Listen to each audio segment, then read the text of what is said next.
டியரோட 6 மணிக்கான கெஸ்ஸிங் பார்க்கலாம். 2ஆம் தேதிக்கான ரிசல்ட்டு 64410 ரிசல்ட்டு. 410 ரிசல்ட்டு நம்ம கொடுத்தது வந்து ஃப்ளாப்பாக இருக்குது. ஸோ இன்றைக்கி கொடுத்ததில்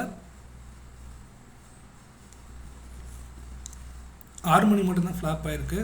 மற்றபடி மீதி இருக்கிற 4 ஷோவுமே நமக்கு ஒரு நல்ல ஒரு வின்னிங் கிடச்சிருக்கு. ஸோ செக் பண்ணி பாருங்கள் வீடியோஸ், மற்ற வீடியோஸ் செக் பண்ணி பாருங்கள். 4 ஷோ வின்னிங் ஆகிருக்கு, ஒரு ஷோ மட்டும் நமக்கு ஃப்ளாப் ஆகிருக்கு. 3ஆம் தேதிக்கான கெஸ்ஸிங் பார்க்கலாம். ஆல் போர்டில் நமக்கு 9 அதுக்கப்புறம் 7 கிடச்சிருக்கு. ஏ போர்டில் 6 அதுக்கப்புறம் 4 கிடச்சிருக்கு. பி போர்டில் 7 அதுக்கப்புறம் 4 கிடச்சிருக்கு. சி போர்டில் 7 அதுக்கப்புறம் 6 கிடச்சிருக்கு.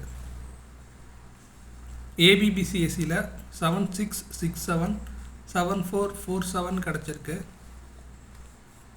ஏபிசி போர்ட் பாக்ஸில் 746291 கிடச்சிருக்கு.